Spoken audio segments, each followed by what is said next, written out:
Hey everyone, this week I am bringing you some normie opinions about vanilla fragrances. Stay tuned.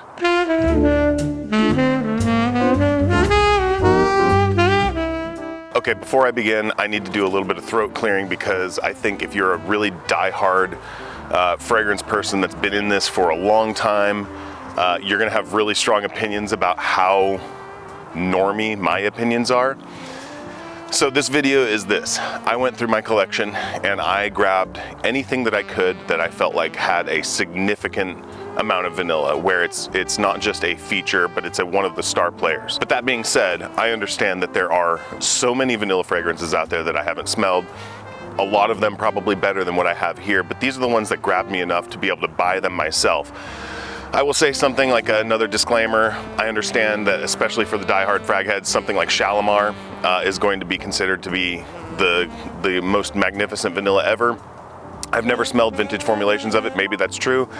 When I smell the modern one, it just kind of smells vaguely vintage to me. Like I don't have enough of a trained nose to be able to like tell you that it's like, oh yes, the vanilla is magnificent. A lot of older fragrances, with some exceptions, you know, I have some that have been recommended by people, viewers like you, and those ones I actually do really like quite a bit. They stand out. When I smell a lot of vintage stuff, to me it kind of just strikes me as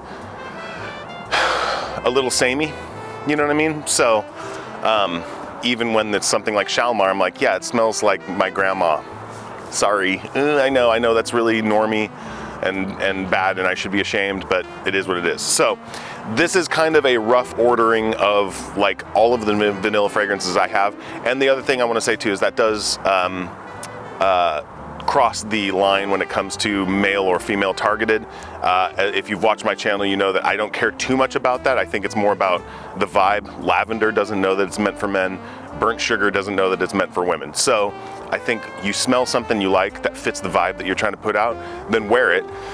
That being said, there are a couple things on this list that I really like the smell of, but I don't personally wear them that often because they don't really hit the vibe. I'm down to wear something that is traditionally feminine, but it still has to kind of fit what I'm going for. And sometimes these don't, but I still really like the scents a lot. So, like I said, this is kind of a rough ordering. This is up to a little bit of dispute because I'm like looking at them right now and I'm like, did I put that one right? So I'll say this, with the exception of a couple of these, I really like all of these. It's really just these first couple that are probably gonna piss some people off the most if they really care. So let's just do it. Let's start off with Rifaaqat, which has such a funny name. I think Rifaaqat is how you say it, which is a clone of Baby Cat from YSL. And I've talked about this one on the channel before, and I will say, like, for sure, the vanilla is the star of this, but it also has kind of like some of that other woody, suede-y sort of stuff going on. The problem for me is that the vanilla is such a prominent player and it's so powdery. If you love powdery fragrances, this is for you, but for me, it's a little bit choking on the powder. It's not a bad scent. It's just something that when I get smells of it in the air, I'm like, I wish I was smelling something else. I have 1, 2, 3, 4, 5, 6, 7, 8, 9, 10 other vanilla fragrances that I would rather wear than this one. I know this is kind of a hype beast because it's a clone of a hard to get fragrance. It's fine, it's competently made. I like Paris Corner. I think Paris Corner does a good job. It's just not for me. I kind of, it's weird. It's weird because it's powdery, but it also kind of has this almost watery element to it. Maybe that's, I don't know, what are the notes on here? I don't know. Maybe it's for some reason, maybe it's the saffron, because saffron to me can come across as like a really shiny black leather, not watery, but clean like water. I don't know, it's weird. Not for me. All right, next up is one that I actually got before I got Rifaaqat, and it was actually smelling that one that made me like this one more, and that's Vanilla Oud from Vertus. Vertus? I'm gonna do one of those. I will say this is one of the nicer like bottles and presentations. Got a nice magnetic cap, and it's a shame that it's this number on the list because there are so many others that I would rather wear than this. It suffers from the same problem for me as Rifaaqat, which is too much powder. It's like, it's like choking my nose when I smell that. I still like it more than Rifaaqat. It's so hard for me though to get past that. I don't get a whole lot of that. So for me, both of these are vanilla, but they're not kind of the inviting vanilla that I want in a fragrance. It's probably like a fancy vanilla, but as you're gonna hear later on, there are actually some vanilla fragrances that I think are way better for fancy occasions than these, either one of these, which I think is really what they're designed for. Just not really for me, this style. It's too powdery, so I don't know. It's interesting because I think I've heard other people describe some of these other fragrances as powdery and having a powdery vanilla, and I just don't get that really with them. Maybe some slight aspects, but even with this one, it's like one of those things where like after I smell it, I can still kind of taste it. It's just not really, it's hard. This is really just doesn't do much for me. I probably should just sell this bottle. All right, next up is one that I did just talk about, and that's Le Male, the original EDT. And I did want to include this one because especially after that video, I wore it a couple times. Like I said, I don't wear it too often because I find it not to be super engaging or exciting, but it does do this thing that I really enjoy with vanilla fragrances, which is the dry down. So like I said, this thing for the opening to me is kind of a little boring, a little non-standard. I mean, a little standard, but not bad. It's good, it's competent, it does its thing. It just isn't really that enticing to me. However, once all of this kind of synthetic Dr. Pepper float, whatever sort of thing goes away, you do have this kind of really great skin scent. And it is a skin scent. This isn't projecting. This isn't like screaming out at anyone, but when you catch whiffs of it, it's this really nice, warm vanilla. And I do enjoy that. I think it's very nice. But because I can get that from the other fragrances on the list, this one ranks a little bit lower. Not a bad one, just not that exciting to me. All right, so next up on the list is actually a recent pickup, and it's one that I like quite a bit. And might even like, I would wear this over some other fragrances that are ahead of this list, like specifically the next one. I'll wear this more than that fragrance, but I don't like the smell of it quite as much. So I'm gonna talk about that. That's Vanilla Mod from Ariana Grande.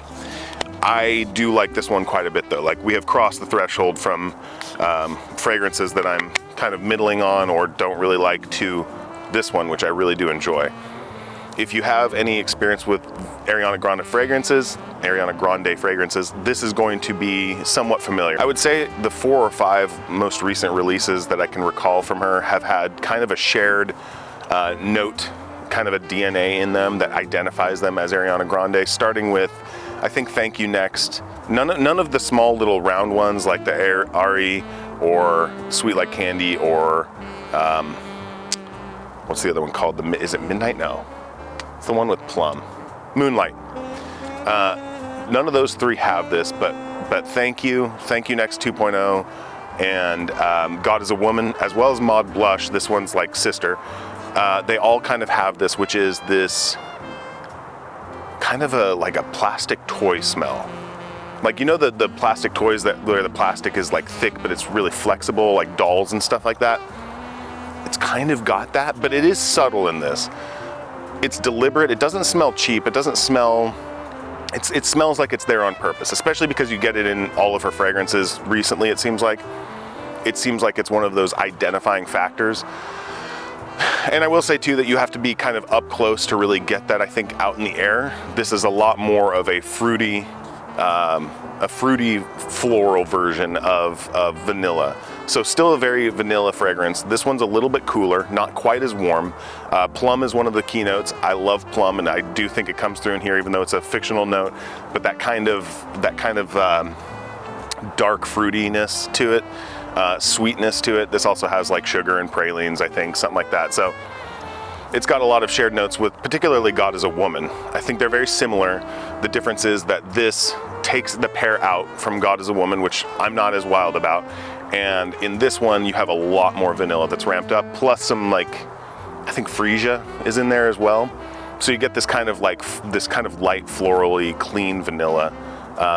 Still very sweet, because Ariana Grande fragrances are sweet, but I really like this one quite a bit. And in the air, it smells so good. I went to an Ulta. The reason I got this is because I went to an Ulta and I would just sprayed it on my wrist because I was like thinking about vanilla fragrances for this video. And the whole day, I would just catch whiffs of it. I'm like, man, that is so nice. That is just so pleasant. It's so comforting, you know what I mean? So I really like this one quite a bit. I like that it doesn't have the pear that God is a Woman does. And I really like the vanilla in the air. And the dry down on this one is one of the best parts. I actually wore this yesterday, and when I woke up this morning, I could still smell it on my wrist, and it was that vanilla that I was talking about. Very sweet, very inviting, kind of the smell that it's the smell I wish I would get when I tuck my head into my wife's neck, but she doesn't wear fragrances. So, but it's a really nice, just like inviting, cozy fragrance. I love it. Okay, next up is actually another fragrance that's feminine targeted, and this one's a little bit more special because it's a clone of what my wife wore at our outdoor wedding reception post-COVID, and that is Club de Nuit Imperial. I think it's a clone of Delina La Rossi or something like that.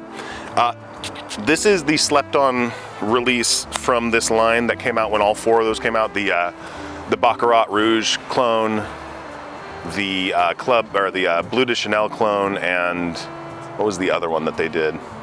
I don't know, leave it in the comments. I can't remember what the other one is. There's Untold, which was the Baccarat Rouge, this one, which is the Delina, and then the Bleu de Chanel, which is, I don't know, the blue bottle.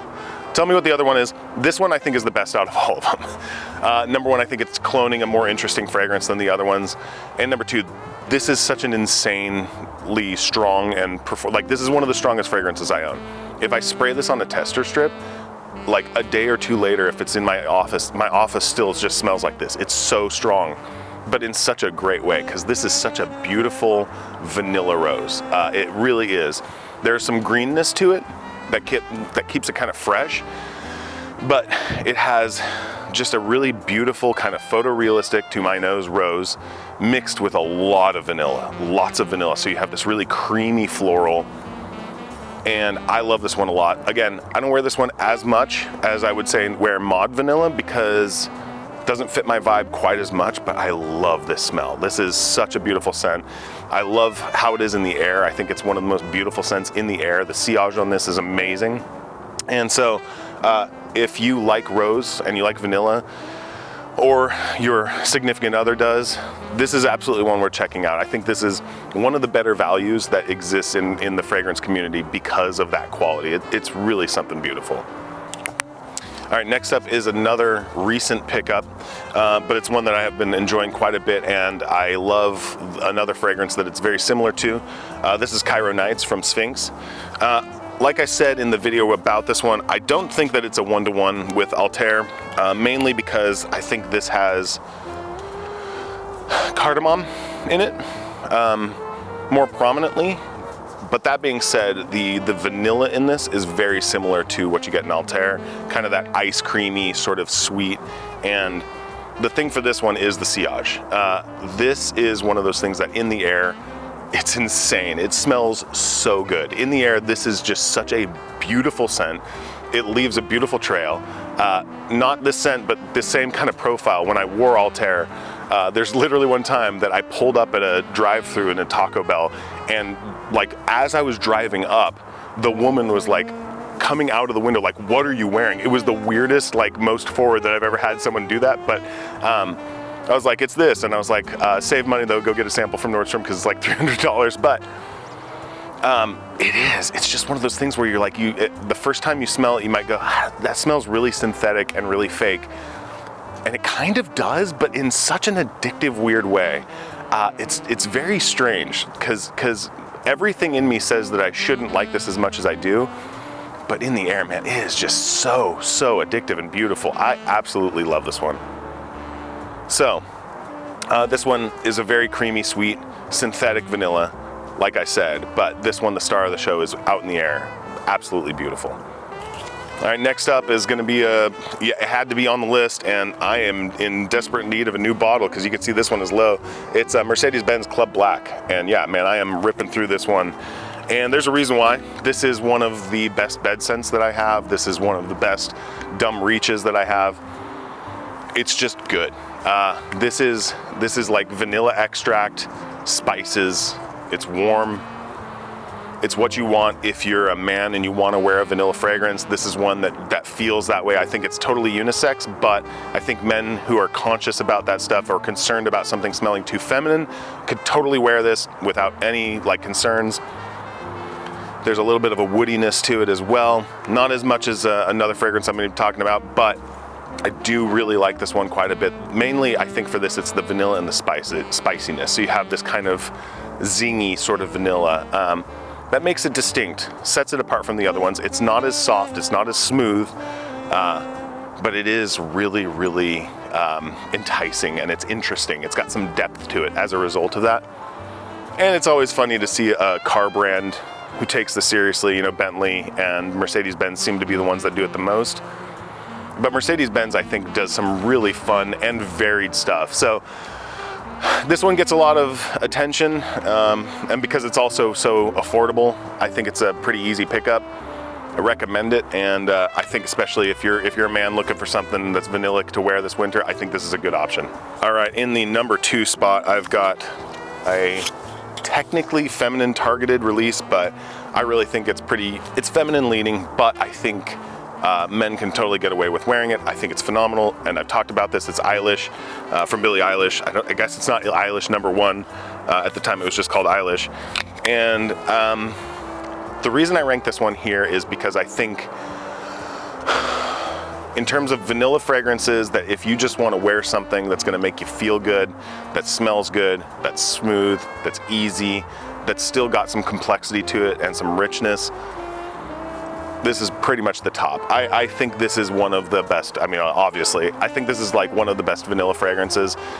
When you're just wanting to do something that's vanilla, it smells so good. And I think, let me pull up the notes on this one. All right, kind of looking at the notes here, I think it's a heavier dose of musks that go with the vanilla in this, that gives it that kind of cozy thing. Like this has that you want to fall into it sort of effect. With fragrances, like you just want this to envelop you like a blanket. That's what this fragrance is. This is a comfort vanilla for me. I would have no problem wearing this out and about, but this is like, for me, great around the house, just like calm and cozy, catch a whiff of it. It's relaxing, love it. The cacao, really nice too, amber. So it's like I said, this has a surprising amount of depth and complexity. I would say that about both of the Eilish fragrances I own. They are both surprising in their quality, just because celebrity fragrances tend not to be. But this one is really quite nice. So,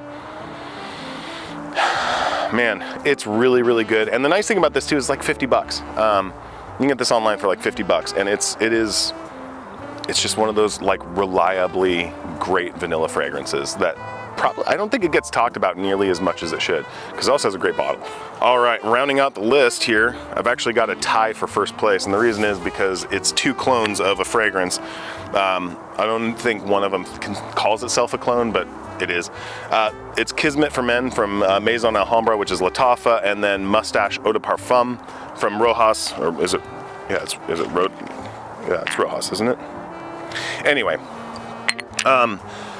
these are both cloning Tuxedo from YSL. I've never smelled Tuxedo. I'd like to, but considering how close these two smell to each other, I assume that it's pretty close to what this is. So these two, I'm actually going to do a side-by-side here, even though I think they are pretty dang similar.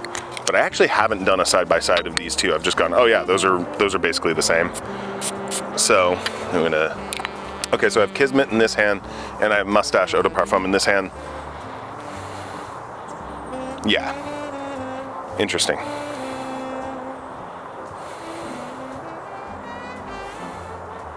Okay, so very, very similar. I think if you were wearing one and people would not be able to necessarily tell like which one it is that you're wearing, there are subtle distinctions. So this fragrance, what is this? This is I think, this is number 1 because I think this is like the best functional vanilla fragrance. Maybe that's how I should have called it. Billie Eilish is the best anytime vanilla fragrance, and these two are the best functional. So if you have some sort of an event, I think Tuxedo is the perfect name for this. If you're going to a wedding, if you're going to some sort of other event, I think this fragrance right here, or either one of these, does such a beautiful job. It's a very woody, spicy vanilla fragrance, and you really have almost equal parts wood and vanilla in this. And the result is this kind of really classy fragrance. It's sweet, but it's definitely not cloying. It's very much dialed back from, like, say, Eilish, but it's still there. So when other people catch a whiff of it, it comes across as this mature, but not old, not stodgy. It's modern, it's inviting, it's welcoming, it's the best version of mass appealing. It's what you want in that situation. So I think, like, for some sort of an event, I think this is like one of the best. Maybe I should do a video about fancy occasion fragrances, because I think these just fit so perfectly. This is such a great DNA profile. The first time I smelled it was actually Kismet, and yeah, it's still, that still to me is like, what a great scent. I mean, it's just such a, like, you smell it and you immediately think, oh yeah, tuxedo. Like, you smell this and it smells like a well-dressed man at some sort of an event, that, like, you shake their hand or you give them a hug, you catch a whiff of this and you're like, man, dude smells good. He's put together and he smells just so good, but it doesn't punch you in the face. It's not trying too hard. This is that kind of reserved, subtle, mature vanilla and woods fragrance. This is a fragrance that stands out for its restraint. You could have, you know, loads of ambroxan or whatever, like, do those things that have the strong, punchy sorts of elements to them. But this doesn't do that. This knows what it is. It's reserved, but it's mature. It's classy. It's so classy to me. Between the two of them, talking briefly about the differences, I think Kismet stands out a little bit more for me, actually, both on the woods and the vanilla. In a weird way, Mustache is a little bit muted when you do them side by side. But that being said, I feel like it's a very small, like, distinction without a difference, because if you spray one, you're gonna think about the other. They both smell very similar when you spray them independently. When you do a side by side, you can tell a little bit of the differences between the two of them. And I guess